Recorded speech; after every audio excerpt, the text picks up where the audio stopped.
Live stream.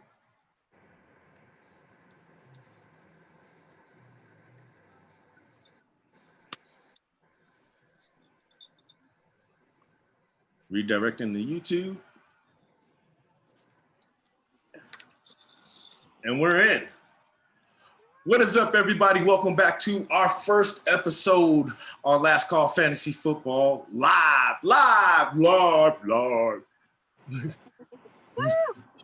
So I am Saxophone Delmone, your host, here with my friends. Maria Vias, how are y'all? Welcome. And Michael Rascone, how's everybody doing today? Can you guys, it is playing back in my ears. Can you guys hear that? Playing what? Back? All right. Oh, yeah, I just heard something. All right, so that was my bad. If hopefully DJ Eddie Tours will maybe crop that in a little bit. Well, what's up, you guys? How are you guys doing?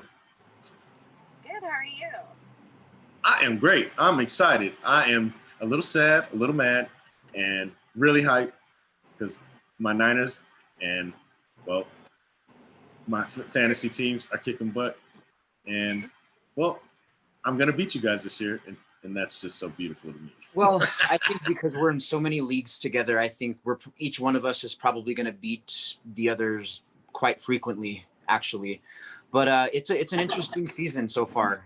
There's been a lot of injuries going on. There have been a lot of big surprises, as always. And right now, after everything that's been going on, I feel like these next couple of weeks, including this week, are going to be the most important on the waiver wire. I think a lot of seasons can be won or lost on the waiver wire. And right now, if you went big on drafting people like Saquon Barkley or Christian McCaffrey, right now you're hurting. You may have, especially if this was a salary cap sort of draft, you may have spent a third of your money drafting some of those players. So right now you're probably wondering, what should I do? So we are here to help provide you guys with a little bit of advice. So let's start first and foremost with last night's game. There were some really big surprises in last night's game. I mean, it wasn't the best game, but there were some big fantasy numbers that were put up. What do you guys think? Who stood out the most for you guys last night? Woo! Those Dolphins. Definitely. Fitzpatrick put it up, Gaskin, Gesicki. I mean, they all kind of did what they were supposed to do, which was nice. A little disappointed in the Jags defense, especially. I know they were hurting, but I thought that'd be a little bit of a better matchup for sure. Yeah, I think there were a lot of people that went into last night's game riding the Minshew mania train, myself included. I started an abomination of a quarterback last week in one of my leagues called Kirk Cousins. So I had no choice but to pick up Gardner Minshew. And he did not perform very well, but I also happened to have on my team James Robinson, the running back from the Jacksonville Jaguars, who, wow, I mean, right now this guy is like a top 15 running back over the past few weeks. He had 2 touchdowns last night. They use him a lot in the passing game, an incredible player. So if you were smart enough to grab this guy on the waiver wires, you are probably really, really happy right about now, especially if you started him last night. And also I had Myles Gaskin, the running back from the Miami Dolphins. Now, if anybody at the beginning of the year was unfortunate enough to get their hands on a Miami Dolphins running back, you probably thought that it was going to be Howard or Brady, and it wasn't. So right now it's looking like this rookie all of a sudden is taking up the passing game, the running game. And then, yes, they'll occasionally use the other 2 running backs at the goal line. But at the end of the day, Myles Gaskin is probably a pretty solid fantasy pickup, including James Robinson as well. So if you are having running back problems, let's say that you are, questioning, should I use Dion Lewis in the Giants run game? Don't use Dion Lewis. Don't use any of those Giants. Don't buy into the Devontae Freeman fool's gold either. I think right now there are better options for you out there than Mike Davis in Carolina or Wayne Gallman or Dion Lewis or Devontae Freeman in New York. There are other running backs out there. Myles Gaskin, if he is available in your waiver wire, target him next week. James Robinson, definitely. And also another very intriguing player, especially with the matchup they have coming up this week, is Josh Kelly from the Los Angeles Chargers, and they're playing against the Carolina Panthers, who are like, they're giving up the most points to running backs and tight ends right now. So we can probably expect Austin Eckler and Josh Kelly to feast this weekend. What do you guys think about the running backs from last night's game? Do you think there's potential for them to continue this for many, many weeks, the production? Oh, there's no. You're talking about Josh Kelly. There's no. What happened to Eckler? Eckler was. Oh no. Eckler's probably already, somebody got him in the first round. I guess I'm more so kind of talking about like these waiver wire pickups. Out of these three running backs, Kelly, Robinson, and Gaskin, do you think they're going to maintain this volume? I definitely think no. I know that Kelly's going to keep up that value because I've been saying the whole season. I've been standing on my soapbox saying that Eckler is not going to have the season that a lot of people drafted him so high for. Still going to be great. Still going to get you 7 catches for 80 yards, but is he going to get that touchdown? Boy, if he doesn't, that really tanks. That really tanks you. Especially if you're not in a PPR league, you better hope you're in a PPR league with Austin Eckler. Even a half PPR league, a quarter PPR, please. Because Josh Kelly is that in between the tackles type of running back, that smash mouth.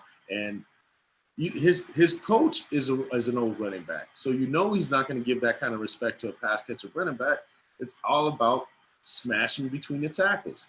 Yep. You know, take it to these linebackers, run over a safety, and go get your glory.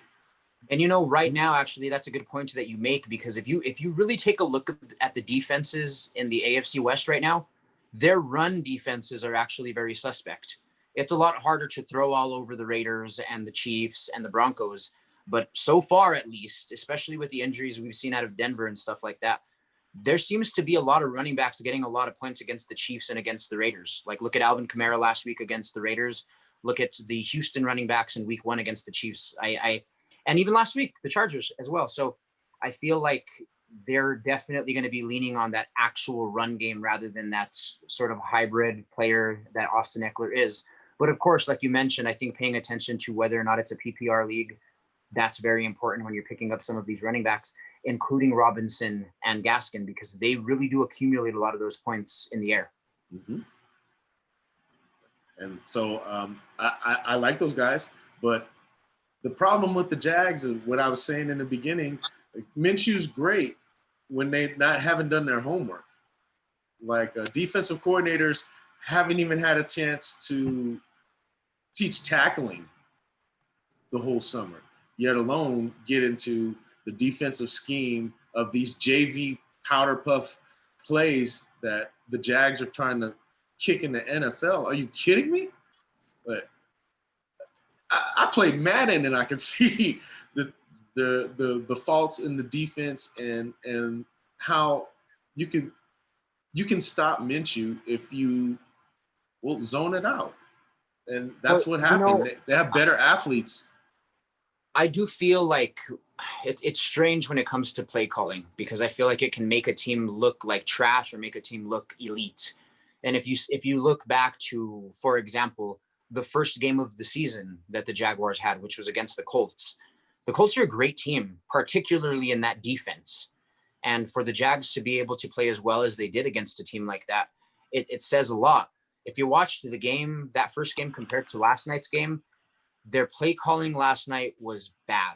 It was very bad play calling. You're right about but when you watch the first game, that's not how the play calling was at all. They were playing it very, very smart. It seemed like an entirely different type of offense. So that's why I say sometimes when it comes to play calling, it can make or break everything. You know that. So well, yeah, everybody has a plan until you get hit in the mouth. Wasn't that Mike Tyson said? Everybody got a plan until they get punched in the mouth or in the face, or when it hurts and you realize I can't do the plan. The Dolphins, what's his name? Brian Flores. He's not only did he coach for Bill Belichick for defensive coordinator, a Super Bowl winning defensive coordinator, he also played in that defense. So when it comes to at least an elementary offense, you're not going to be able to at least try to do some play action or something. Put somebody in motion, move somebody around, but they weren't moving no one. It was very easy to pick apart the first quarter. And when they realized that they're not going to be able to do those little elementary plays, the yaffle plays, they had to try to switch things up. Hey, Maria's back. So, yeah, there was no way that they could that Minshew was going to beat them on the same on that same garbage that they did the first game. No way. Yeah. No way. Well, it was the first 2 games, really. When we're talking about the Jaguars moving forward, I think, especially the next game, I think that there's still, I wouldn't give up on Minshew just yet. They do play the Cincinnati Bengals next week, who actually have a great high-flying offense. So I expect this to be sort of another shootout game, unless the Jaguars play the same way they played this last game. But I do expect them, if you have no other choice but to start Minshew next week, I would say that it's still a safe bet. After that, they go to Houston. I would trade him.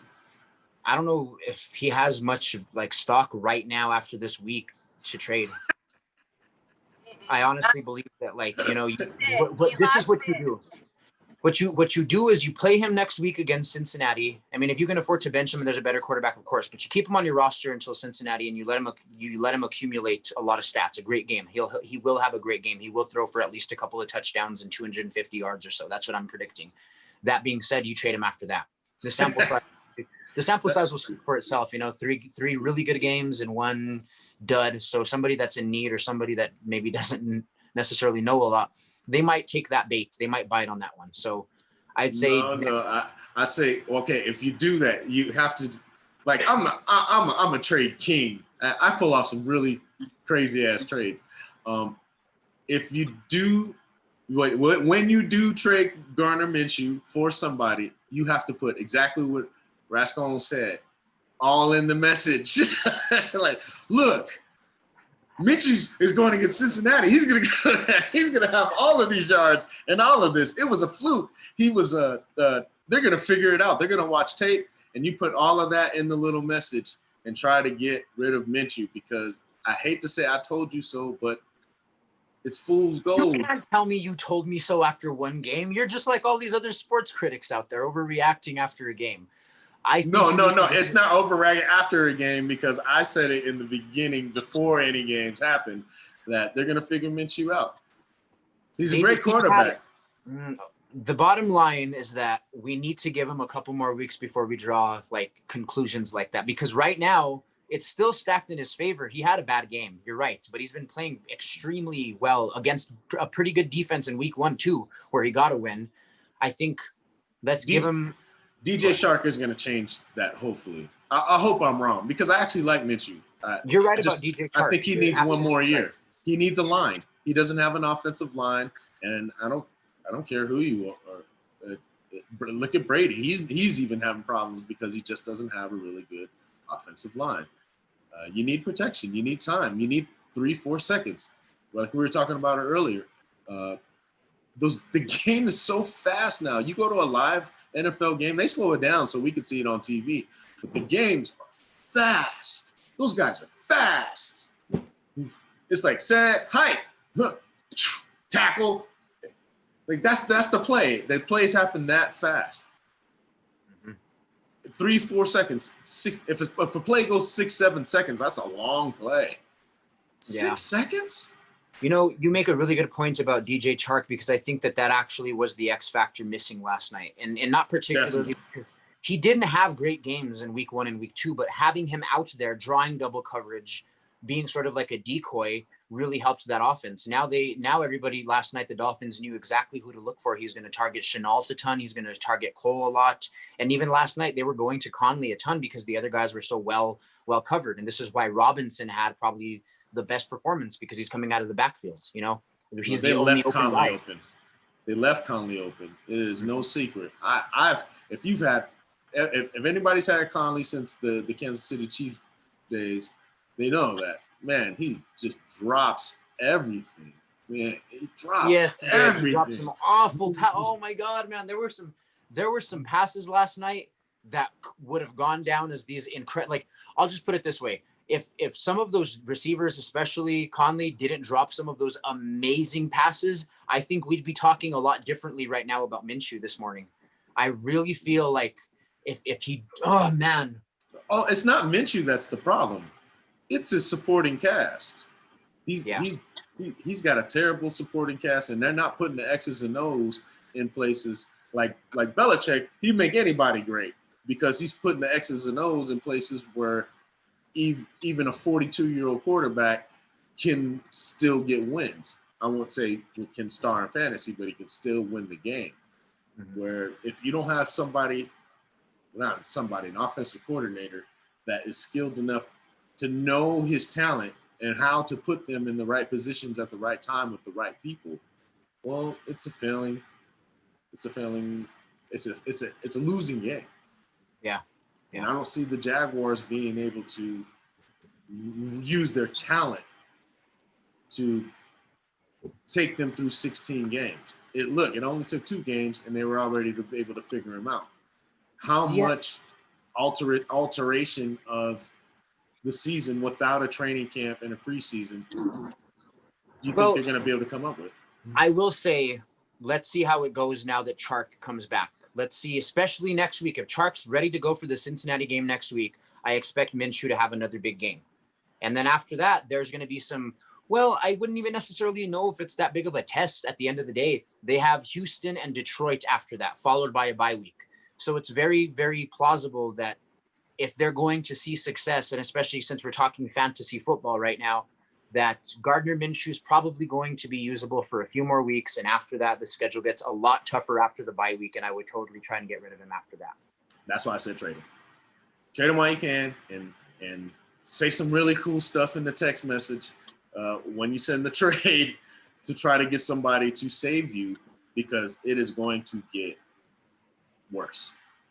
Now, there's a player that I've been wanting to talk about, and I'm sure he's not sitting on the waiver wire, but it's more about potential right now at this point. A lot of people early on drafted David Montgomery in the 2nd or 3rd round. And that being said, he kind of had a lackluster first week. He had 13 attempts for 64 yards with no touchdowns.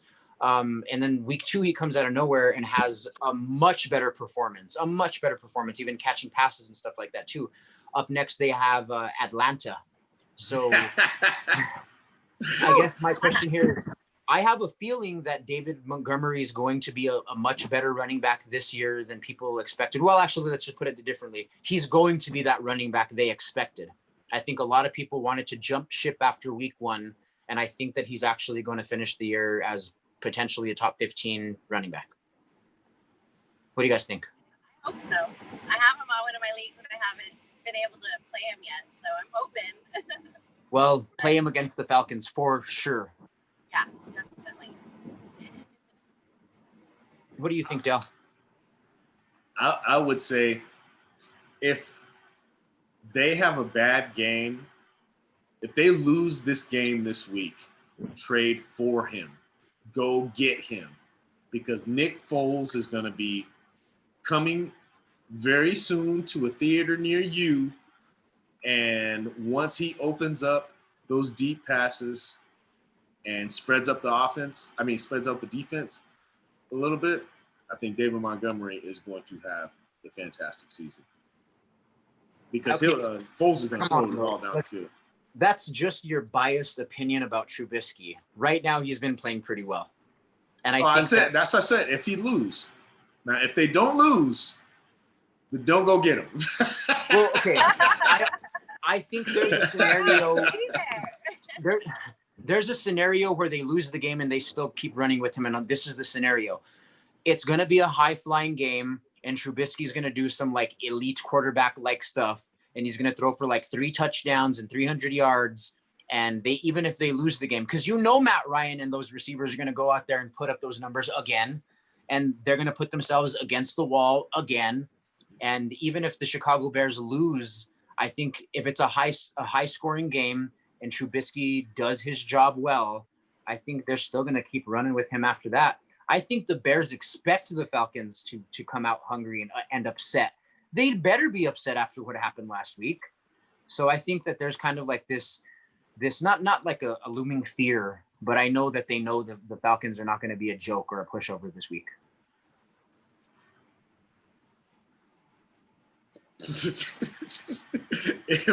if they lose this weekend, go get them. Yeah, you're right.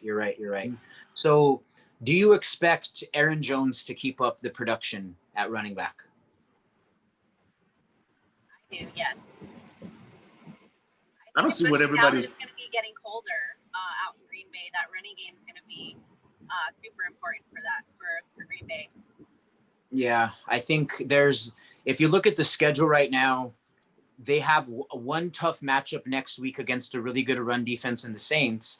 And after that, man, it is just like smooth sailing. They play the 49ers week 9, so that's going to be a tough one. But I expect, looking at the schedule right now, and if he's able to keep up how well he is playing, Aaron Jones could very well finish the season as running back 1, I think. He's looking like it. Now, another question. What do you guys think is going to continue to develop out of that Cleveland backfield? I know they played the Cincinnati Bengals last time, and both of those running backs went off for 2 touchdowns. But do you think that sort of stuff continues? I do, because it looked like it helped Bakerfield a lot. He kind of needs that assistance to help him be successful on the field. What do you think, Del? It definitely has to. Well, you saw I just dropped Mayfield for Herbert because now they have proven that Mayfield is not the guy. And until he figures that out, he's going to have some time. He needs some time to figure out the offense. So until then, the running game knows it, and they need to incorporate Kareem Hunt a lot more. So, well, I would still say that he hasn't been written off just yet, Baker Mayfield, just because if you see the passing game that's going on, even this last week too, there was that beautiful touchdown that he threw to Odell, and he's been throwing a lot to Kareem Hunt. So you're right about giving him time to figure out the offense. He definitely needs more time to do that, but I don't necessarily think that he's not playing as well as he should be at this point. It's like, it could be worse. If we look at last season, things could be a lot worse. But then again, too, last season they had that big game against the Jets in week 2, and everyone was starting to be like, all right, yeah, let's jump back on the Cleveland hype train. And that's exactly what just happened this last week. They had a big week 2 win against, I don't know, a kind of a suspect defense and a very young team, the Cincinnati Bengals. So I don't know. It's, yes, the running backs I think are going to continue that production, but I don't want to lose hope in Landry and OBJ just yet. Not yet. Losing Njoku really messed up their offense. They were going to run that 12-set formation and with two tight ends and have Odell and Landry running around all free. And, well, the connection with Mayfield and Hooper has not come to fruition. And that's been the problem because they already had that chemistry with Njoku, and then he got him all mad and sat him onto the side and gave Hooper all the reps, and they're not linking up with Hooper.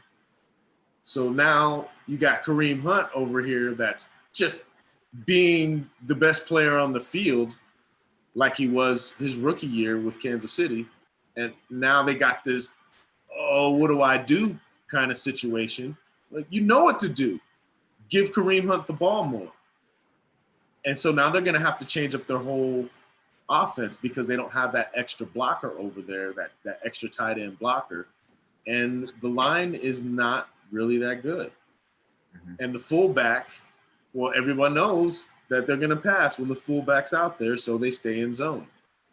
And it's not fooling anyone because Mayfield sucks at like behind, what do you call outside shoulder throws.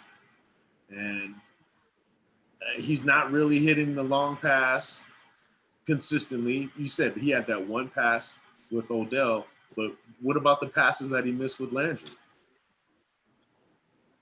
He missed everything with Hooper. Right. Why can't he do that all the time? You know what I mean? It's like once every other game or something like that, you know? And Odell he's ready to catch the ball always. And Baker just can't get it to him, or I don't know what his deal is, but he doesn't lead. Missing out on a lot of scoring. You look at Dak Prescott, and I'm not saying that Dak Prescott's this amazing long bomb thrower, but when he throws his long bombs, especially in the middle of the field, his receiver's way over here at the sideline, and he throws it in the middle. And then they turn and look and go, oh, and you see they'll cut route because Dak's throwing it to where it's open at, and you go get it. It's already been it's chemistry. They've already worked that out. They know where the open spots are going to be, and if this is what happens, I'm just going to throw it over here. Understand that. Don't look for me. Don't look for the ball. Look for where I throw it. And Mayfield doesn't do that. He's so to the X's and O's. There's no improvisation at all, and he's not a tight window thrower. I think giving it a couple more weeks is probably the one thing. I mean, if you're in a 16-person league right now and there are no other quarterbacks on the bench whatsoever, on the waiver wire whatsoever, and you need to play Mayfield, I think that there are decent opportunities for him to still improve because it's a new offense with a new coach again. So if by mid-season he's still playing like this, definitely, I think that's about it. And I think that it's safe to kind of write him off, especially if you need to win. There's other. I went and got Herbert. I made that straight up trade. I mean, well, not a trade, a waiver pickup. I dropped Mayfield and got Herbert. And, well, if it doesn't work out, Mayfield's going to be there next week. Yeah. So I have a question. Him or Minshew. No, I think people are still going to hold Minshew. I think after one bad game, I think they're still going to hold him. I don't think they're going to be dropping him as much as they're going to be dropping Baker. Well, I don't even know if they're saying really that because you got him now. No, I'm paying attention to sort of like the ebbs and the flows of the percentages of owners, whether they're trending upwards or trending downwards. And I think, I'm not going to say that no one's going to like drop Minshew. There are going to be plenty that drop Minshew, but I think there are going to be more that hold on to him with the notion that they play Cincinnati. If Cincinnati made Baker look good, then Cincinnati's going to make Minshew look good. So I think that they're probably going to hold a little longer on him. But I have a question for you guys. I'm in a situation in one of my leagues where my starting tight end is Kelsey, and he's starting, and I'm not moving him. However, there's two flex positions in this league, and right now I have McKinnon in one of them and Kelly in the other, both running backs. But we also have news today that Kittle's sitting out again in week 3, and I have Jordan Reed on my bench. And Jordan Reed last game went for like 7 receptions and 2 touchdowns. And if Jordan Reed's going to be getting like Kittle-like numbers, then instead of one of those running backs, do you think maybe I should consider starting Jordan Reed? Ooh. Instead of one of those running backs? Because he's going to get the volume. He's going to get the volume. Yeah, just because even just the matchup alone, I think is, that I think they're going to win, even with Mullins. Yeah. Yeah, I think they're going to win, and they're going to use him in that way. They're going to have to. They don't use the receivers very much anyway. It's all about the running backs and that tight end, and I don't think they're going to change it up because that's kind of their MO lately. Yeah. So then question is, especially for Mullins, he already knows. Do I keep McKinnon on my flex or do I keep Kelly on my flex? You have to start McKinnon. You can't. I'm tripping that you even questioning that. No. Like it's not that I'm questioning either of those running backs. I know McKinnon's going to have a great game, and I actually would lean toward Kelly having a better game because they're playing the worst run defense in the league in the Carolina Panthers. But man, like Jordan Reed's upside is like, I don't know, man. The boom potential there, I don't know. It's a tough decision. Well, then too, man, like I have Jonnu Smith on the bench and I have Gage on the bench too. There's no way I would sub out 2 running backs that have slam dunk opportunities for a tight end. that's only going to touch the ball how many times? I'm thinking about opportunities right now. Okay, so then what about that Russell Gage sitting there? Number 11 receiver right now in the season, like Matt Ryan. And not only that, Julio's questionable. Who's your other two wide receivers? Oh, no, I wouldn't have to pull them. My other two wide receivers are Robert Woods and Stephon Diggs, but I'm talking about on my flex positions. I have the opportunity to start Gage in one of my flexes, and if Julio is questionable, even if he's hurt and running around out there, I think they're going to start going to Gage a ton. So question is, should Gage potentially replace Kelly or McKinnon?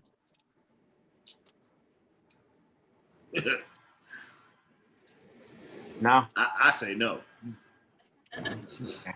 Okay. Especially if Julio's hurt, because then they're going to know who they're going to be able to guard Gage. Right now, they can only guard Julio and Calvin, and they're not doing that good at guarding Julio and Calvin. That's why Russell Gage is having these 100-yard games. But you know, he would have had a passing touchdown this last game too, right? He's still stuck on that. Yeah, he totally would have. What the heck? I know. I started a Can you imagine? That's just nasty for this wide receiver 3 to be putting up these numbers and then potentially even throwing for a touchdown. Man, that would have gone down as like one of the biggest waiver wire steals of the season. Absolutely. Yeah, he's doing really well. So but, no, I don't think that I would, especially if Julio's hurt. I would not sub in starting running back. Or not starting a third string wide receiver over starting running back.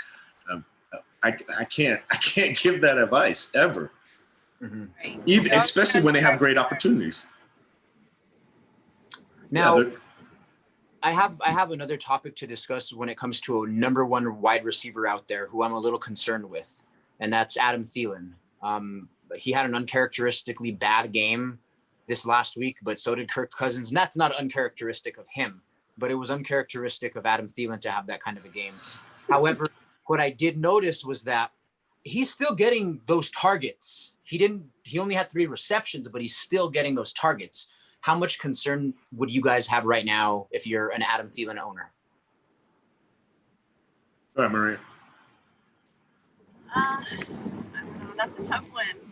I still believe in Adam Thielen a little bit, and it's, Kirk is definitely the downfall because it's supposed to be Thielen and Cook that run that offense, and that are supposed to dominate. But when your quarterback can't do anything, I mean, neither one of those guys are going to get any fantasy points or numbers either. So it's all, it kind of leans on who Kirk Cousins is playing. Do you think they have a chance to win? How good is the defense that they're playing? Because you kind of need those factors to fall in, right? As from what I've seen these past 2 weeks, you need kind of that perfect setup for that team to do good right now. Okay. We're seeing the same thing in Minnesota. What was happening in Pittsburgh. When Antonio Brown was out there, fantasy footballers might not understand that Stephon Diggs was the ridiculously unguardable threat, because he was still top 3 in the league of contested catches. Mm-hmm. He's the man. He's one of the best receivers in the league. The problem is he hasn't had a good quarterback. But they had to stick by the quarterback because it just made him the $100 million man. Well, I do want to interrupt for a second and just say they had a good quarterback and they got rid of the quarterback, and that was Case Keenum. Casey Yeah.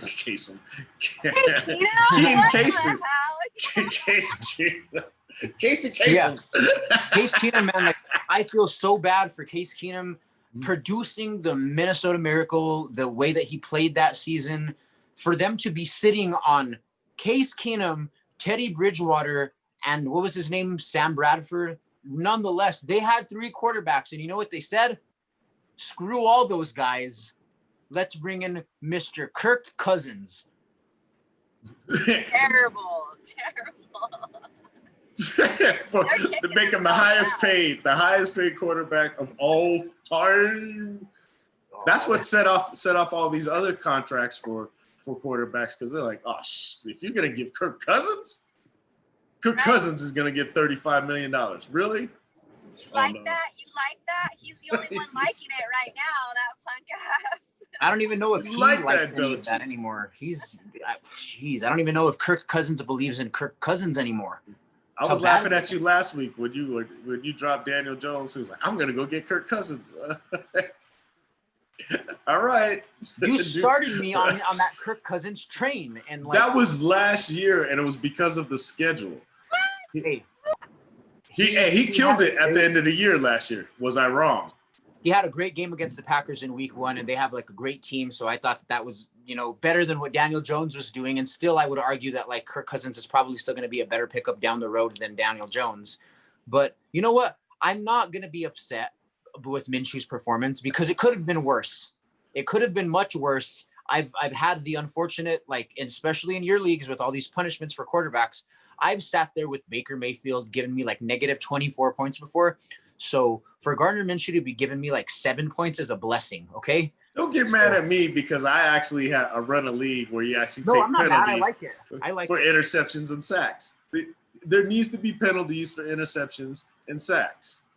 I get it. I'm not complaining. I'm just saying that like I'm grateful for Gardner Minshew right now. I'm grateful that he gave me those 7 measly points. I think the post may come. You guys go ahead and keep listening to these lies. What is the, no. But okay. Anyway, I'm a little concerned for a quarterback this week that has been one of the top performers. I'm a little concerned for Josh Allen. And he's going up against the Rams defense. I'm not saying he's going to have a bad game, but I just don't think he's going to have a game anywhere near what he's been having prior to this. And right now I'm sitting Josh Allen on my bench this week, and I'm starting him. He's playing against the Rams. I'm a little concerned that he's not going to have as great of a matchup, but I benched him for Cam Newton. So I like it. Yeah, I think never Cam mind. Yeah, your league sucks. How did they let you get us? What special classes, night school are you playing with? No. What ended up happening in this league was probably what happens to a lot of people is no one expected Cam Newton to be this good. I know the people expected him to be uneducated people, I guess, thought living under a rock that he's the former MVP. Yeah, but you have to go ahead and there's injury concerns, and not only that, may I go ahead and remind you that you were the one saying that he might not even get the job and will probably get benched, and they're just, they could just be doing this to kind of like, And let me remind you, I said if they make him the starting quarterback, I said he's top 5 in my book. He always every season that he's ever played completely through, he's finished as a top 5 quarterback. Every season. So I said if he starts and he wins the job over Jarrett Statham, Stidham.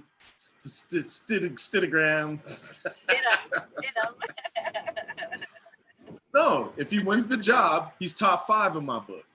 And it was laughs and jokes and stuff. Well, who's he going to replace? I wasn't laughing at that. I agreed with you on that one.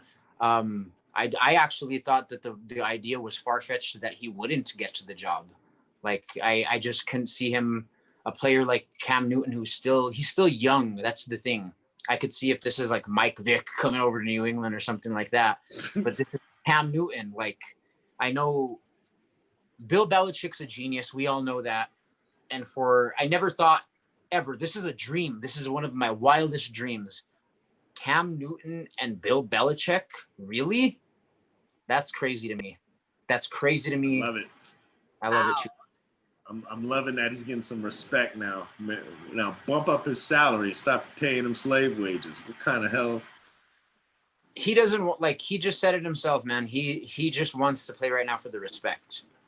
He's the one that. Yeah, so give him the respect and give him half of what you gave Mahomes. Then that money's coming, man. There's no doubt about that. That money's coming.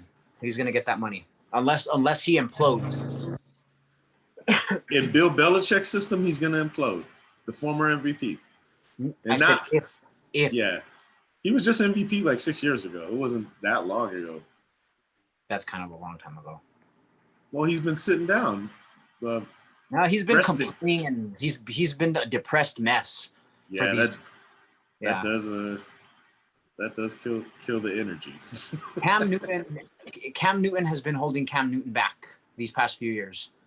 And that offensive line has been holding him back. Okay, but there's these moments that I watched, multiple moments where he's on one knee and he's just like, oh, all right. He lost all his motivation about a year and a half ago. Yeah, because you don't know how to throw the ball away. Just throw the ball away. Yeah. Him and Deshawn Watson. He's back, and that's all that matters. He's back. Yeah, let's talk about the other guy that doesn't throw the ball away. Deshaun Watson. Why doesn't he throw the ball away? I don't understand why a lot of quarterbacks who don't throw the ball away. Like last night, I saw Minshew just get creamed, man. And I was like, why did you not throw that away? You had you see two guys running at you full speed, and you have like 15 feet separating you guys, and you're going to hold it and take the sack. You're going to take the sack. This is unacceptable, man. I just don't understand it. I don't understand it. And I know it's like pressure bust pipes. I get it. But come on. That should be like a reaction, a reflex at this point. Defensive end bust quarterbacks. I couldn't do it. But like the only thing I could say is because the game moves so fast, you just don't have time. You don't see it, especially with a grill and a mask, and well, I can't say the noise. That's the only thing I can. I haven't played in the NFL, but just seeing live games, the difference between college and the pros, it's such a huge difference. I think football and hockey are two of the biggest gaps in college and pros. Like the college guys cannot hang. They say, oh yeah, the Alabama could beat the Browns. Like, no, hell no, they could. They get blasted 100 points. That would be that. One of these days, I would really hope that somebody ends up doing that. Like I'm sick and tired of all the speculation. I just want them to just put that to rest one day, and let's go have the Lions or the Dolphins go play Alabama or something. Why get those college kids hurt? They're trying to get into the league. Who knows? Maybe it'll save a couple lives. They'll be like, you know what? I don't want to go play in the league. Really, you're a dad. You think you can do that? You send your son out there to get murdered? I saw a viral video the other day of this like 6-year-old who's like, I don't know, 5'7" or something like that, and just running all over these other it was, I don't know, man. These kids. It'll be like, you seen the movie Waterboy? And they're huge. These little kids are like monsters. I'm like, what the heck? How old are you? Hey, they got powder puff. They got flag football. Put your kid in flag. Because when I remember I was coaching, the first time I ever coached I-9 Sports, right? I had no idea. I never heard of I-9 Sports, had no clue, did not understand what it was. It's the participation ribbon league, the whole league. Like some of them, they don't even take score. I'm like, what? No, that's horrible. This is what I'm coaching in? That's a waste of time. So I couldn't believe it. So I walk in, and this is 10 to 12-year-olds, right? And it's a co-ed team. I got girls. I didn't know it was a co-ed. Okay. So I'm getting, the one of the moms brings her daughter in, and I'm like, oh, we have girls on this team too? Oh, okay, all right. And then I get a tap on the shoulder, and this kid is like 6'6", and his dad's like 6'5", and he says, wait, in this league, is she gonna be on the same team as my son? I said, is my son gonna be dunking on girls? I said, No, I think he'll jump over your daughter. And he said, yeah, I don't think this is the right league for my son. I think you're right. I didn't even know they made 12-year-olds 6'6". Jeez. So, no, I would not have my kid, especially a co-ed. They've been having co-ed football teams now. They have co-ed rugby. But if one of them big old giants came crashing down on my daughter, I'd kill every referee on the field with my bare hands. Hey, guys, Right. I have to tell you about this really, really offensive trade proposal that I just got in one of my leagues. This is probably the most offensive trade proposal I've ever gotten and ever received in my entire life. Okay, so I would You be. got Zeke from McCaffrey the other day, didn't you? Yeah. After he got hurt. I don't know what's going on there, but okay. They want me to trade away Darren Waller, and guess who I would get in return? How many kickers? 3 kickers. I would get back in return Jimmy Graham. Jimmy Graham. Oh, Jimmy Graham. No.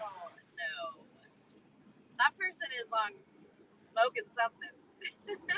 I want to send a trade back that's even worse than that. I want to give him the worst bench player for like his best player on his team. I want to send back one of those like rage proposals.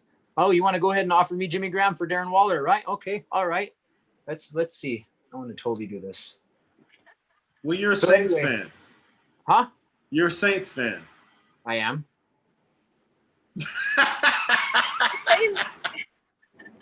So you should get Jimmy. You should get Jimmy Graham. That guy's Does a he play on the Saints?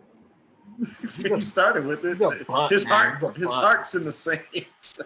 No, he's not a good guy. I don't want him on my team. Mm-mm. No, he's washed up. Well, that's one thing. Yeah, he is washed up, but he's just like I saw the way that he kind of treated some people on the team when he was there, and he's just kind of too full of himself. And I don't know. I don't like him. Oh well.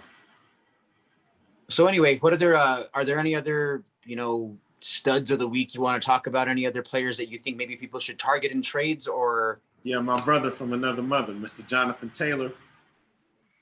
Told you. I've been kind of having a hard time on one of my leagues that has like a bench that's a mile long. And it's just, I have good players on like both sides, starters versus bench, but it's always so tough to be like, okay, it's almost like eeny, meeny, miny, mo. Because it's like I have starters on starters and number twos that I'm trying to like switch out and place. But what do you like? How do you kind of like calm your mind down when you have just such an overwhelming bench? And you're still trying to get the feel for, the first few weeks. Maria, I'm going to go ahead and let you know that people that have teams that are too good don't come for advice. They just don't ask for advice. What kind of first world problems is that? Hey, I'm saying, you want to set my your team's best. too good. I've got Lamar Jackson, Pat Mahomes, and Russell Wilson. Oh Jesus! I don't know who to start. I'm just so frustrated. We should cut you back off. I'm gonna cut you. You're muted for like. I wish I could do some Tony Reale here and mute you for 10 seconds. So I just sent off a trade. I just sent off. I'm going to give away my Myles Gaskin so I can receive his Alvin Kamara. I'm sure he's not going to like that one. I actually like that trade. I probably might do it. No, you Can would not. If he does that, whoa. Go No. Fins.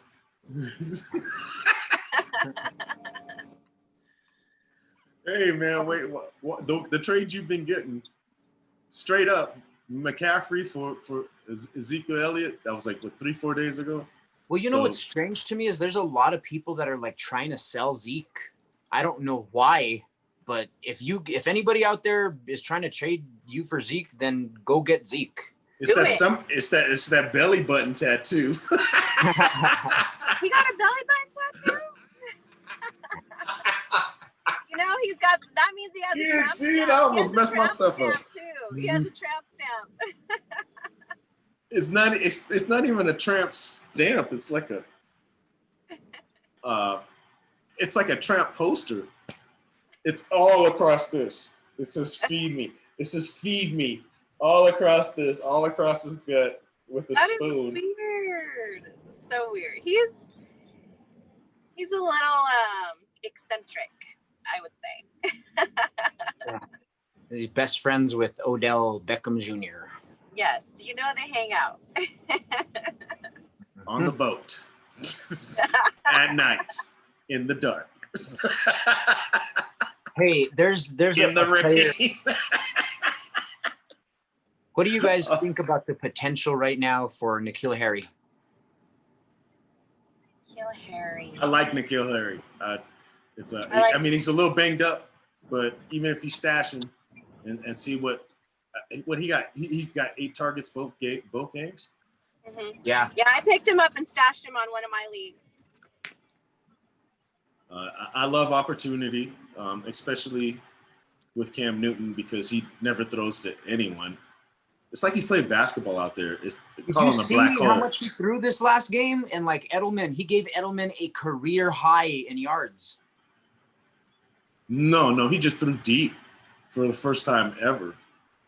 I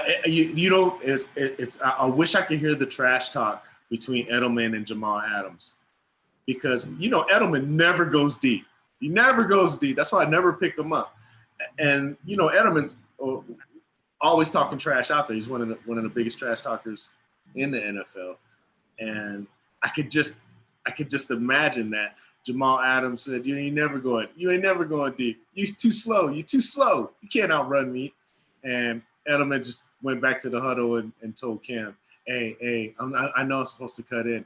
He's going to chop it. So just throw it deep and I'll catch it. I promise you. And he did it twice. Like, oh, the first time that was luck. And he did it again, like right afterwards. So I still love Cam. I said he was going to be top 5. I didn't think he was going to throw to Edelman this much, but I do like N'Keal Harry because he loves big, tall possession receivers that are strong and could just like muscle people out the way. Yeah, and I think honestly, man, there's a lot of reason to believe that the Patriots should have completely won that game. I know that like Bill Belichick stands by his decision on that play at the end, the quarterback draw, so to speak. Say no That was way, a man. horrible. That was a horrible call. That was terrible. How was that not a play action call with somebody to break out? Because you knew it was going to Cam. You knew Everybody he was went gonna to run the it. middle. Everybody went to the middle. Both sides were open, and they didn't even look that right or left. They just went straight to the middle. Like, are you kidding me? That was terrible. Not one lineman breaks out. No, Fine. not one. Nobody, one. no trick, anything. It's just straight up. He I know what literally you're just gonna went do. up and down. He went up and down, and that was it. That was a horrible call, brother. That was No trash. way. Yeah. Very.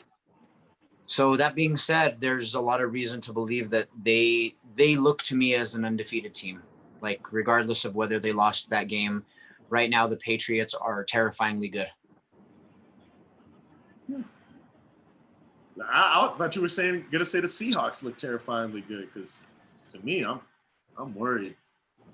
Oh man, our division. I hope we don't end up last in our division, because the Niners are looking like Well, we might be. You guys the are end of last, right? That end of the stick. Yeah, we're last. I was about to say this might look like the 79 Lakers right now. We won't even have to tank. It's gonna be Right. tough for us. It's So just gonna be like, here you go. So even if we did tank, I'm not too sad, because we're gonna get all those guys back and get a top 5 pick again. So we can actually, you already know we're gonna get some top 5.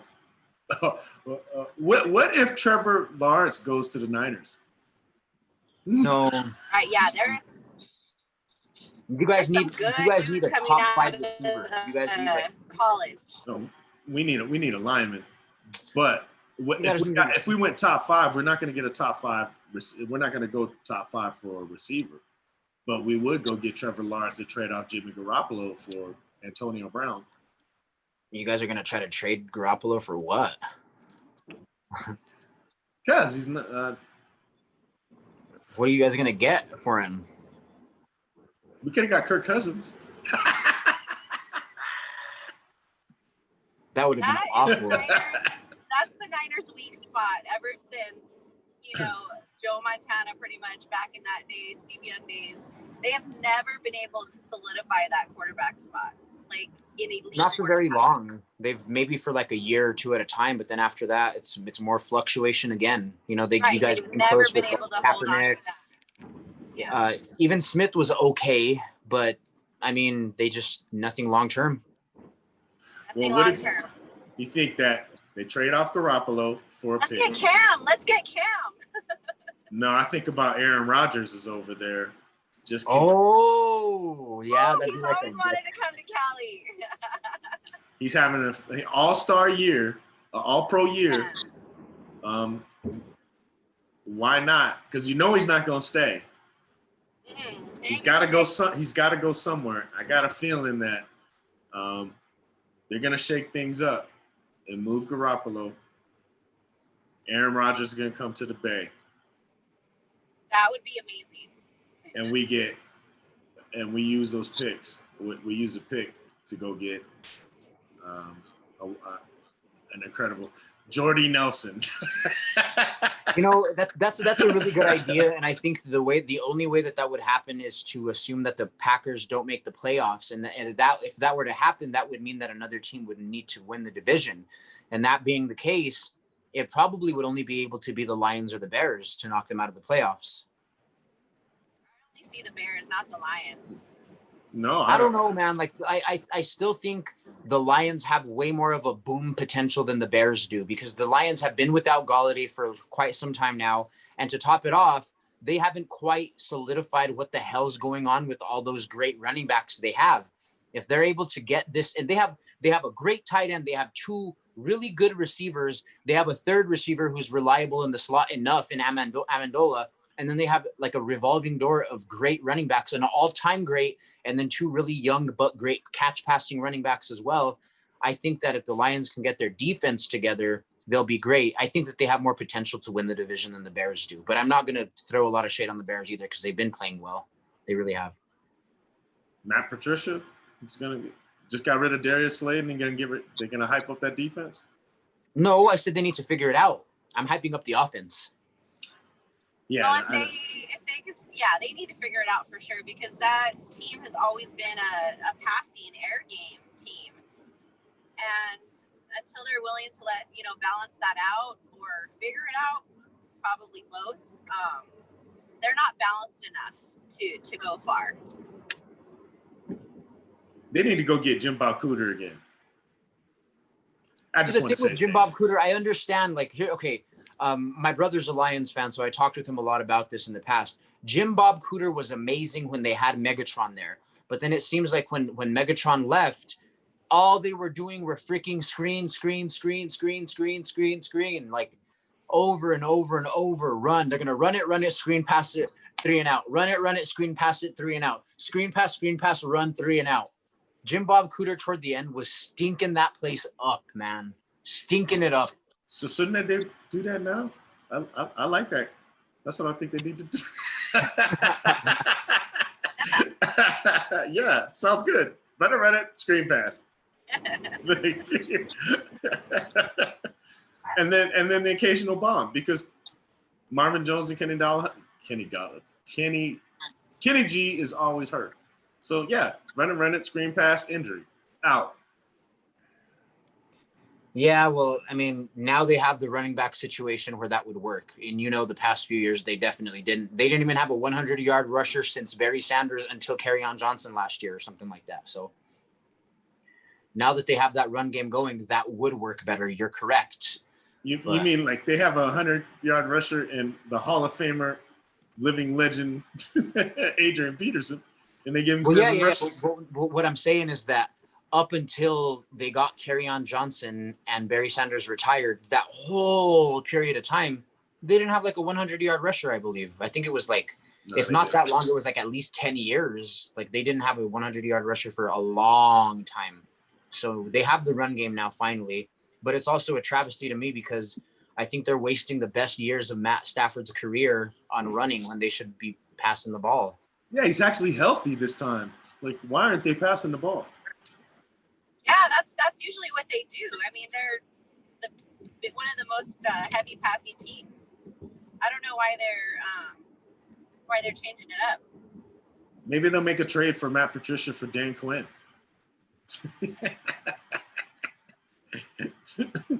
Rascon just does not like me. Worse. Like, how can you make the curse for both these teams even worse? That's funny to me. That's funny to me. So, other Redskins? than Redskins, Terry McLaurin? Scary Terry's good. He's gonna go off again this week. Redskins. Well, they're not looking as bad as I thought they would, considering their circumstances and whatnot. It's that defense. Really good streaming defense this week. Washington football team, they're gonna sack the crap out of Baker. Look at that grin. That was not a Now I grin. can say that this year. You said that to me last year. Now I can say it this year. They're gonna sack the crap out of Baker. Guys, go pick up the Washington football team defense. That front seven is nightmarish. Chase Young is I think that game in beast. general is going to be a bunch of defense. Those defenses are going to go at it for sure. Yeah, how are they not marketing Garrett versus Young? Because Garrett just bashed someone in the head last year. Was it someone, or was it a backup quarterback that no one can even remember his name?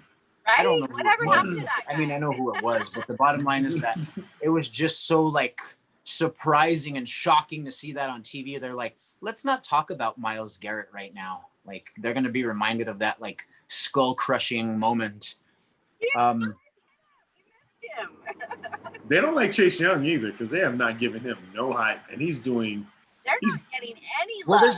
He's there's a not monster hype this around year. them because of all the controversy, not only with the name, but with all of the like, you know, the crimes and like accusations that were coming out of the organization with all those young girls and everything. Like, I think the Washington football team, they're just trying to keep them as quiet as possible. They're like, go play football. We'll figure out a new name for you guys and we'll figure out the scandal stuff. But just, we're not going to talk about you guys at all, basically. So, you know, it's an election year, right? You know, they're not the biggest scandals going on in Washington. yeah, but yeah. I'm just saying. They're mixed So I have a in. question They're mixed based in. on one of these players here. I want to ask you guys, what do you think about Gibson, the running back from the Redskins or the football team? What do you think that moving forward that he is someone that you'd want to have on your team? If he keeps the starting job, why not? Well, he has, let's see, Cleveland next, obviously. Then they play the Ravens and the Rams. But then after that, it's the Giants and the Cowboys. Then they have a bye. So, I mean, as it stands right now, it is looking like they used him a lot against Arizona, and that's a pretty good defense. So the thing is, I wish they would pass to him more. I feel like if they were passing to him a lot more, he'd be that really, really useful flex target in one of the leagues. But right now, it seems like everything he's doing is just basically based on the ground. So I don't know. I'm not sure how great of a pickup he really is just yet. Or maybe, and if you can afford to keep him on your bench, then yeah, definitely. The only thing I worry about is him not keeping that starting job because they drafted. I'm looking it up right now because I can't remember his name. But they drafted a real running back. Oh, Gibson's not a real running back? No, Gibson is a hybrid. He's like a great wide receiver that played running back and he bounced back and forth in college. But Bryce Love, he's good. He's a beast. He's just they keep having him as an inactive. But he was, and so as long as Gibson is keeping that starting running back job, Yeah, because now they just got to get a little bit of chemistry in the passing game, but they need until the team, the offensive line gets the offenses down packed, they're going to need that Gibson to stay back and block. And he does really well at block. He's like Chenault Jr. He does everything. He passes, he catches, he runs, he blocks. He's smart. Let's go ahead and just say, let's not use Chenault as that standard. Let's say that they're both like Taysom Hill.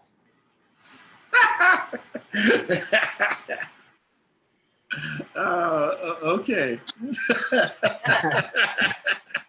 That'd be nice. He can do it all, man. He can do it all. All but start. He can do all but start. He doesn't need to start. He doesn't want to. Well, he probably does. He doesn't. He just doesn't want to start. He almost got me breaking my computer over here. Oh, hey, a big sleeper, and I think we may have talked about this a little bit in the past, but Schultz, the tight end from Dallas. Wow. Pick him up. Yep, I got him. I paid what? I paid $30 of my fab money. Okay, I have a question for you, and when it comes to the Cordero Patterson and your leagues in particular, like you pick up a player knowing that you want to start them, and you kind of have a necessity for them. You're like I kind of need this player, but I'm kind of scared to pull the trigger.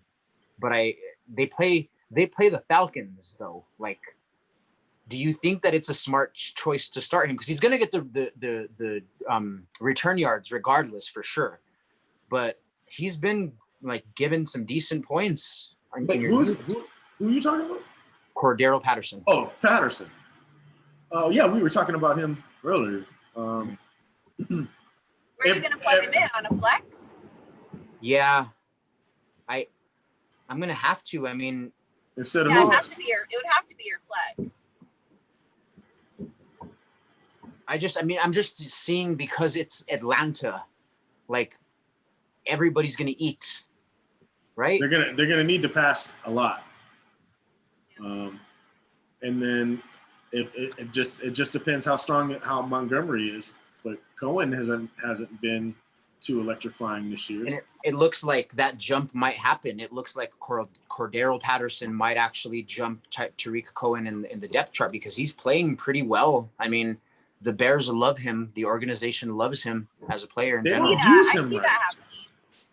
Yeah, he should. He could easily be the starting running back, but he's a receiver, and he could easily be a starting receiver. But they don't give him the trust of that. They keep trying to put Anthony Miller on the outside when he's a slot receiver, and they don't put Cordero Patterson in the slot where he would kill it in the slot like a Juju type of thing, because he's faster than Juju, but they don't use him up to make mismatches against the linebackers, because when they do have a chance to do that, they line him up at running back.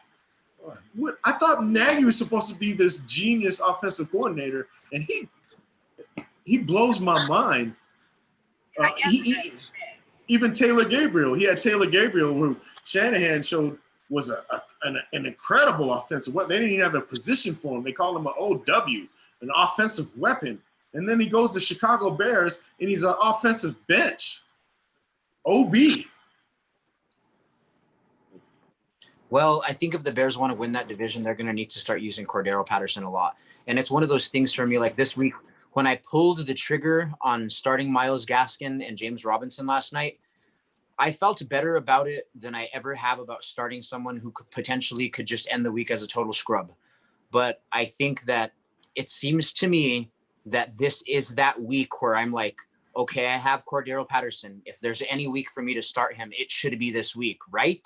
I mean, it's against the Falcons. That's kind of what I'm thinking, but I don't know, man. Like, what do you, would you guys do it? Would you pull the trigger? Would you do it? I said over who? Who else you got? Well, let's see. In this league right now, I have Gage as one of my flexes. Who else do you?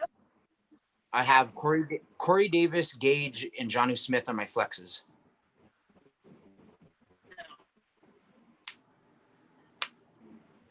Oh, and you're asking, would you start him over Jonnu?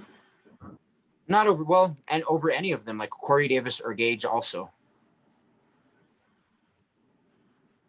Maybe over Jonnu. Maybe. You think so? I mean, he's like tight end 2 right now. Yeah, he's pretty much lighting it up. That was a big maybe. Well, then again, that's one of those like coin tossing things where you're like, what do I do? Say, why are you even thinking about that? Why don't you just leave him on your bench? Hey, no. Listen. Mike Davis or Cordero Patterson. I'd still go Mike Davis because Mike Davis, he's gonna get all the targets that you need. He's gonna be the starter. He's already gonna have. He has no competition. Yeah, he's gonna be all him. Well, how many rushes has Cordell had at the most? 7? 6? Hold on. Well, I'm just looking at receptions right now. He's 7, but the most that Mike Davis has had all year is 1. But I know it's because McCaffrey's been in. I get it. Let's say, hello. Yeah, how many does McCaffrey have? That's about as many. Yeah, but like Dell, you made a good point earlier. I think any more right now, like they're not going to be playing like any sort of like from ahead. They're going to be losing a lot, and especially now that McCaffrey's out, it could potentially just pretty much turn into nothing but a passing game. And they might not even use the ground game whatsoever. And they might just use Mike Davis, who's huge, to protect Teddy Bridgewater, because that's what they need now more than ever, is more protection so he can get that ball off and they can win games, or try to at least. Yeah, I said all the gurus are saying that Mike Davis is a plug and play to just replace McCaffrey, but I don't buy that. I think it's going to be an uptick for DJ Moore and an uptick for Curtis Samuel, and Curtis Samuel is going to get about 6. He's going to play Cordero Patterson role and get about six rushes, now 4 to 7 rushes for the next few games to kind of balance that out. And I think they're going to put the weight on Teddy Bridgewater's shoulders and not on Mike Davis' shoulders, because who's ever put the load on Mike Davis' shoulder? He's not that guy. So. Question then, J.K. Dobbins or Mike Davis this week? Still Mike Davis. Still? Okay.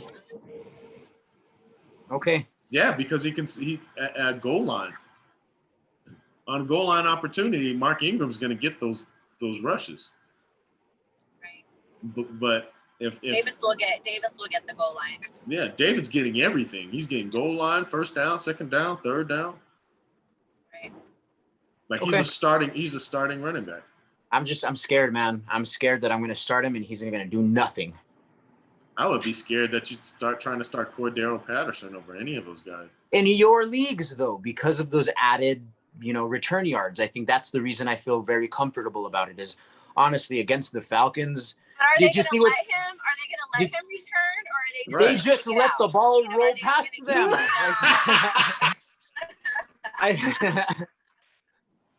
I think they'll totally. I don't know, man. I think that that special teams just fell apart, man. So I don't know. Maybe that's why I feel a little more comfortable starting him. I don't know. I want to start him. There's also that too. Is like I just feel like if I'm going to get any value out of him, it's probably going to be against a team like Atlanta. That's kind of where I'm leaning. Yeah, you got to do it now. You can't wait. You can't wait any longer. If you're going to start him, you kind of have to start him now. You're playing in 50 leagues, so fucking do it. Yeah. I have to. And not only that, like it gives me the opportunity to talk about this stuff too. Like, hey, I actually did start a running back / wide receiver / punch returner, kick returner, and he actually gave me 20 points. That's what I'd like to say. I don't think he's going to give me 20. I'm thinking probably 15 or 16. That's what I'm thinking he'll give me. Double digits are awesome. This is in my league? One of my leagues? Mm-hmm. Oh, well, do you think they're going to win? Again, the Bears against the Falcons? I don't know. I think the Bears are going to win. I think the Bears are going to win that game. They should. They better win. But knowing the Falcons, I'm like, they're upset. They're embarrassed. I get it. They're totally, they don't want to. They don't want to lose again, not after something like that. Aren't they playing in Atlanta, though? I think so. I think that's a home game. It's never a home game. Oh, yeah, right now. I guess it can't even. They don't even go. The fans don't even go to the games when they're allowed to go to the games. It's just a regular home game. I want to go and be one of the only fans. Yeah. They'll be like, hey, you guys can come all the way down here. I know you didn't pay much for those tickets, but just come on. Yeah, that'd be awesome. That sucks. Poor Bears. Well, question. Okay, there is there's a lot of people that own these two guys. So the Browns are going up against the Washington Redskins defensive line. Well, the Washington football team. But the bottom line is, does that mean that Chubb and Kareem Hunt aren't going to eat as much? What do you think is going to happen there? Kareem Hunt's going to go off. Chubb's going to get He's been locked doing up. awesome. Yeah. They're going to put Kareem at the slot. Yeah, I can see that. Yeah, and I see Nick Chubb getting bottled up. So, go ahead. I was going to say, I just noticed now that Christian Kirk is out for the next game. That being said, doesn't really look like there's much viable use for him anymore. What do you think that people? And I know we kind of skimmed the surface on this before, but just get rid of him. I already dropped him onto the waiver wire and picked up some other players. Marquez Valdez-Scantling. That's who I went and got him. If not now, when? If not now, when? Start him. Yes, I get it. Especially now. And Kirk's only got 3 passes in the past 2 games on a high flying offense. Well, the other thing too is these past couple of weeks have proven that Fitzgerald is actually kind of a viable option at flex if you really need him. Nah, blah blah. If you need him, he's not giving you junk games, but he's giving you projected. No way! Don't ever pick him up. Cole Beasley. I've seen him on the waiver wires. I'd rather go pick him up. Well, especially now because it's looking like John Brown is trending to possibly not playing this weekend, and if that happens, then yes, Cole Beasley is going to be getting a ton of volume. Yeah, absolutely. Definitely. Well, if Cole Beasley's out, then Devin Singletary takes a step up. So if you have Singletary, you might get to squeeze another week out before Zach Moss takes his job. That's not happening, man. They're both gonna eat all year. Devin Singletary is not going anywhere. And I don't know why he would. They've been able to play. They played against some pretty crappy teams these last 2 weeks, really legitimately, the Jets and the Dolphins. They have a test now. They got to play the Rams. So now is when we're going to find out what Buffalo's really made of. And this might sound weird, but since I'm so consumed with all these drafts and all these leagues and stuff, sometimes I'll have these dreams about some players. Oh, and we're going to shut it down now. No. I had a dream that Josh Allen's not going to have a good game this week. No, he's not going to have a good game this week. Is it raining when you're dreaming? Watch. Go ahead. Think I'm crazy. Watch. Josh Allen's not going to have that great of a game this week. He's not. Josh Allen's not going to have that good of a game this week. I think Devin Singletary. It's going to bring them back down to earth for sure, because they're going to have their work cut out for them for sure this week. I think I sat John Brown because I don't want to be up there betting against Jalen Ramsey. You know Jalen Ramsey's going to be on Stephon Diggs. Not all the time. Well, if anyone's going to have a better game against the Rams out of those 2 receivers, I would say John Brown probably would, because they know how threatening Stephon Diggs really is. Yep, they know what he can do. Yeah, but it's not hard to stop the long bomb.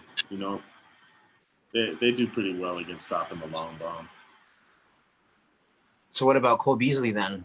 Yep, that's what I said. Cole Beasley. You know, I had Cole Beasley last year when I had Josh Allen on all those leagues. I picked him up last season on the waiver wire, mid-season or something like that. And he did all right. You always get you, especially if you're PPR, half PPR, you always get you 6 touches for 60, 70 yards. Always. And the cool thing about Beasley is when they get close to the goal line, Allen actually looks for him. So he does score touchdowns. It's not like a Julian Edelman kind of situation. But the problem is if the running game is going very well, which it has been, Cole Beasley doesn't really get used as much because they'll get those 4 or 5 yards on the first down, second down, and then they'll bomb it to Diggs. Yeah. Diggs is killing it for him this year. So I would say if you can, go trade for Diggs. He does really well. Want to let go of him, man. I highly doubt that anyone's going to want to let go of him. Yeah, if you can, I go get him. Yeah. It's like I'm not selling him. I got him. So, are there any teams that we have not touched on so far? Philly. Oh, what do we need to say about those guys? Miles Sanders is back. He's playing well, and Jalen Reagor is looking like he's going to be out. So, Deshaun Jackson, it's your time. Yes. He always has at least 1 or 2 games this season, so this might be the one. Yeah. And you know what? Like, I am very concerned because I'm an Ertz owner. I am. And like Dal and I have been talking about this a lot, like the transition to possibly Dallas Goedert officially, or if they're just going to keep going back and forth. But I don't feel comfortable any week knowing that Zach Ertz is in my starting lineup. It scares me. It scares me. That means start Dallas Goedert. Start him. Yeah, you start him for sure. But like, he went early, which somebody had some good foresights there. But I'm going to need to pick up another tight end. But it's so hard to finally just say goodbye to Ertz. Question is, do you think there are people still that are out there that would be like, oh, I would love to have Zach Ertz. Let's trade for him. Think so? Yeah. I think that's because right. we do a lot of research, but some people just go off of names. Yeah. Right. Exactly.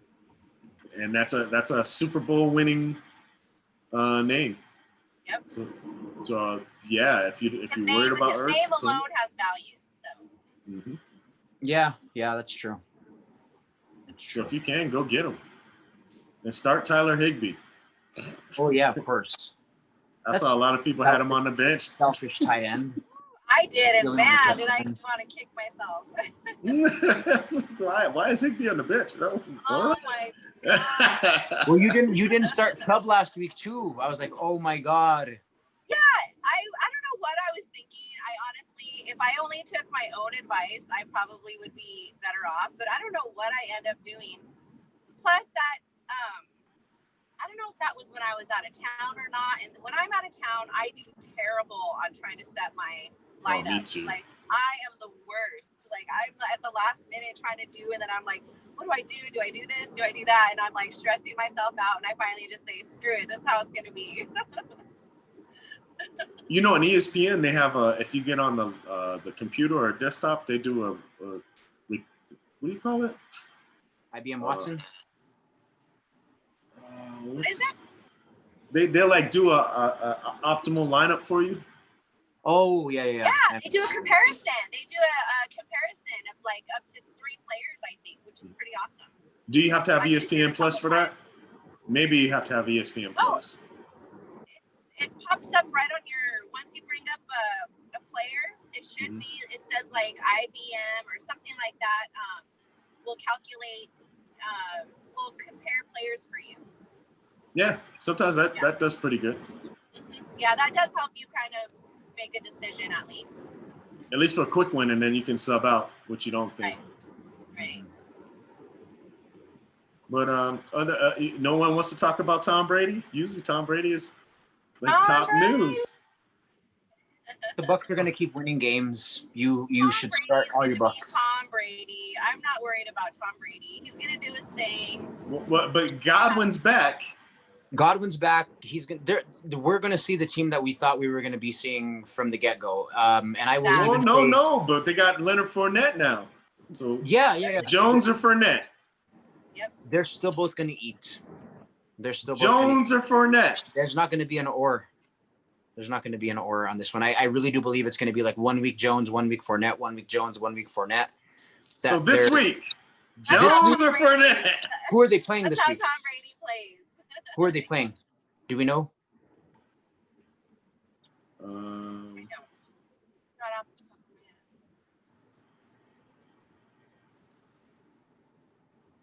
my head. Man, I hit Sheldon Brady. They're playing. Why do I not know this? The Broncos. Oh yeah, they're gonna kill the Broncos. Well, let's put it into perspective that the week 1 when the Steelers played the Giants, they basically demolished the run game. However, the Broncos have a really good run game, and they could have won that game against the Steelers, regardless of all the injuries that were happening with them. They still put up a really good fight. So yes, the Broncos are going to have a disappointing season, especially with all the injuries. It's very unfortunate, but I don't even really know how much either of those running backs are really going to eat this week. I think it's going to come down to a passing game. Then again, too. Yeah, it's going to be passing. Well, another thing to note, too, is this Driscoll guy, when he played last year in Detroit, had some amazing games as a passer. I like Driscoll. I think he's the best backup in the league. Well, no, Jameis Winston is. Yes, he is. Not this year. Oh, we'll see. Yeah. We'll see. There's no chemistry. I think the Broncos are going to put up a good fight, but I think Godwin and Evans are going to be the ones seeing the targets that we've been hoping that they would see the entire time.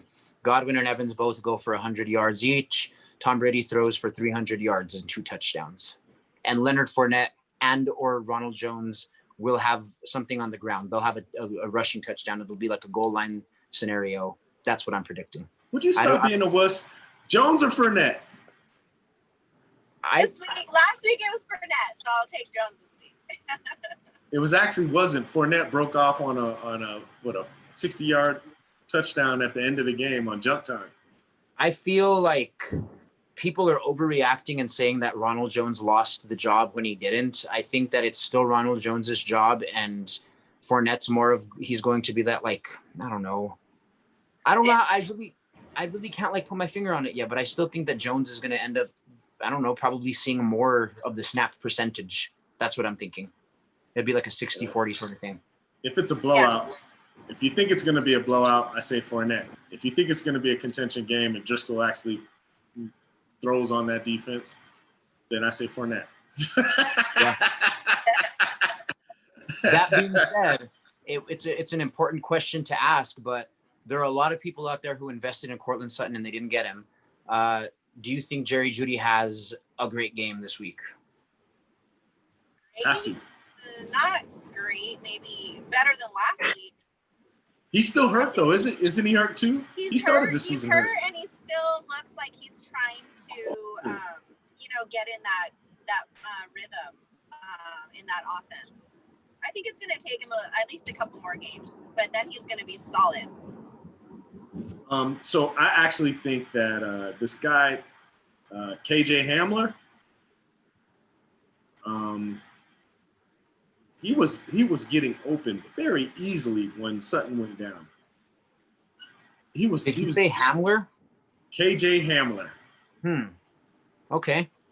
I don't know enough about Hamler to talk about Hamler, but if you think Hamler is going to be great, then pick up Hamler. I'm not saying pick him up like he's gonna be amazing, but you know who I did pick up in one of my leagues that was like the kind of riskiest pickup that I've done in a while? Mooney, that Mooney guy from the Bears. Those are my 2 sneaky pickups of the week when it comes to wide receivers. Is KJ Hamler, because Courtland Sutton went down, and that's about 115 targets that need to be moved. I think KJ Hamler is going to catch a good chunk of those passes, those opportunities, and he did well with them when he did get thrown to. And Mooney, Anthony Miller is not panned out to be the receiver that they were breeding him to be. It looks like that shoulder is just not the same. You need your shoulder to run. The faster you move your arms, the faster you can move your legs. And if your shoulders speed up, you can't run that fast. And he's not doing well on the outside. So Mooney is a sneaky another pickup that if you're looking for wide receivers or need a big play opportunity, check out Mooney. Yeah. But other than that, yeah, I think we have run through. Well, we didn't talk about anything about the Colts. I said Jonathan Taylor, but that's all it is. It was just a little disappointing with Nyheim Hines. I think that whenever they had Mac there, they had their game plan was different, where they were going to use Hines more. But now that Mac's out, it's just turned into like the Jonathan Taylor show. So they went back to Jordan Wilkins, and a lot of people are going to be dropping Hines because Jordan Wilkins got those touches, but they were up, and Hines has a bad history of being hurt. So why would you put him out there? Just go ahead and let Wilkins go out there and get beat up if they need him to be and run between the tackles as they burn out junk time. But I would say don't get rid of Hines. Yeah, you're right about that. Don't get rid of him. They didn't need him last week. It's not that they went away from him. They just didn't need him.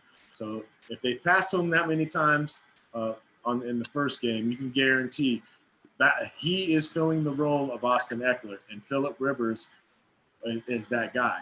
And if Austin Eckler can do that well with Phillip Rivers, then you can believe that Jonathan Taylor is going to do very well on a first and second down with that, the best line in the offensive line in the league. And Nyheim Hines is going to eat when they're behind. Yeah. And they're going to be behind because Phillip Rivers still throws interceptions. So I wanted to say that and pick up Pittman Jr. if he's not, I'm pretty sure he's gone, but Michael Pittman Jr. Yeah. Paris Campbell went down, and he's on IR right now. So Michael Pittman Jr. is going to get thrusted into the starting role earlier than they wanted to, but he's shining. He was shining in training camp. So there's a chance. That Phillip Rivers can actually fit. Yeah. I agree. Oh, hey, I just got a report saying right now that Vic Fangio is saying that Jerry Judy is going to be a game time decision. Oh, that sucks. So upgrade Tom Brady. Yeah. Like seriously, right now, Bucks players are going to see a huge boom. And well, if you're a manager and you own Bucks players, you're going to have a lot of points this week. And also, the big Monday night matchup, the huge Monday night matchup between the Ravens and the Chiefs. That's going to produce a ton of points too. Yeah, big time. Who's going to win? Ravens. I'm taking the Ravens. But I'm also taking the spread too.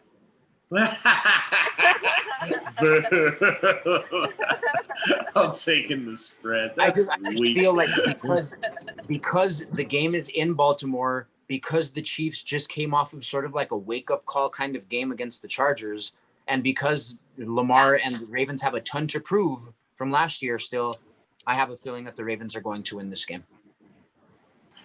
I think they have a good chance to win this game. With Breland out?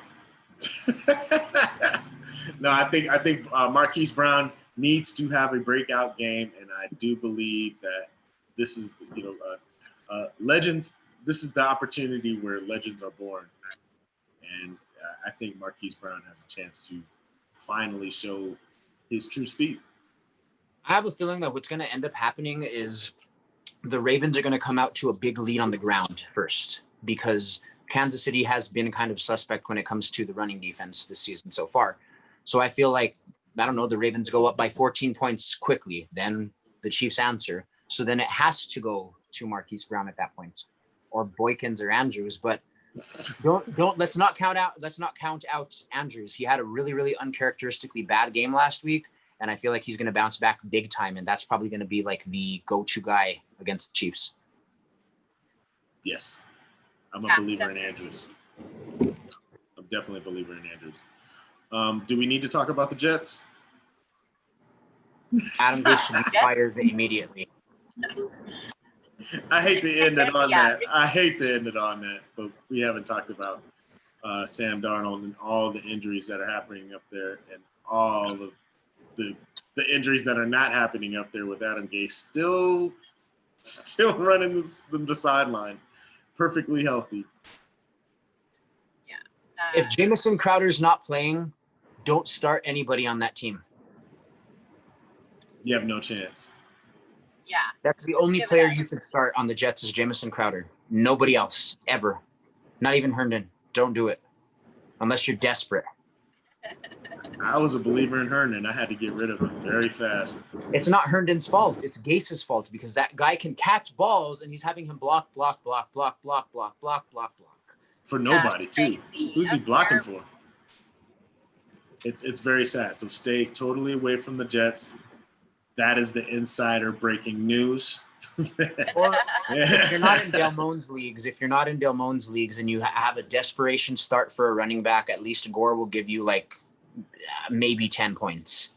10? But, yeah. No way. Yes, No he will. way. No Yes, way. He's not going to score. He's not going to score. You have to score. He's going to get volume. Even if you get volume in a regular league, he's going to get 50 yards. Yeah, he hasn't gotten, I mean, for however many targets he's had very low volume. And I don't think he's scored a touchdown yet. I'm about to say, they don't throw the ball to running backs. Hence, Le'Veon Bell. If Le'Veon Bell can't catch a pass in the Jets, you know Frank Gore is not going to be catching any. So, no. Yeah. Don't go after the Gore. ball. He carried the ball 21 times last week. For what, 9 yards? Yeah, he didn't get any. 63, Dell. Come on. I told you. That's what I said. He's going to get you 6 points. He averaged like 3 yards, maybe, a carry, if that. That was against the 49ers, though. Come on. That was against the 49ers. That were all beat up. A broken You have to know. You even told me that Solomon wasn't a starter. Losing Bosa is one thing, but you still have the defense. They're still a great defense. You can't, like, even with we're already depleted. The Niners, depth. They've got good depth for sure. So they They do. definitely have people that can come step it up. But I don't know. If you need a desperation start, I say Gore's a good desperation start. Well, don't listen to Michael. Listen to the rest of the world. Desperation doesn't start until the bye weeks start, and you still have at least another couple weeks. So Yeah. don't get too desperate right now. If you're in a 16-man league, there are certain calls for desperation this early, depending on who's sitting on the waiver wire. But that's Go really get Adrian Peterson before you get Frank Gore. Really. Yeah, really. Yeah. You know, at least he puts up numbers. At least you know he's gonna play. Yeah. Adam Gase will scratch Frank Gore on a healthy scratch. I hate this so much. I never thought that we'd sit here talking about Adrian Peterson versus Frank Gore currently. Maybe like the all-time career, but I never thought we'd sit here about which old man should we start. Don't want to start either of those guys. You shouldn't. You say you don't want that desperation start. Frank Though, Gore. Go pick up all the rookies. All of them. All of them. All right, you guys. Well, we are definitely hitting past the hour and a half mark. So thank you for joining us. If you have any other news that you want to go ahead, throw it down in the comments below. Please like and subscribe and hit that little bell so you know when we go live again. And we're still going to put up those top 10 running backs and wide receivers because it looks like they're becoming pertinent now. So I'm going to throw those back up on there, and we're going to figure out a little bit better of how to do these live calls and get some templates and make it look a little better. We'll have Leonard come over here and clean it up for us. So. And I definitely think that it would be a good thing that we will soon here be doing updated top 10 lists or stuff as the season progresses, as people get knocked out and, you know, they're not going to be playing anymore and they're on injured reserve, or people like Robinson coming out of nowhere, making their way into like top 12 lists. So we will keep you guys updated. Thank you so much for joining us today, and best of luck this weekend. It is a crazy season. We hope you have fun. Yes, y'all. Take care. Later.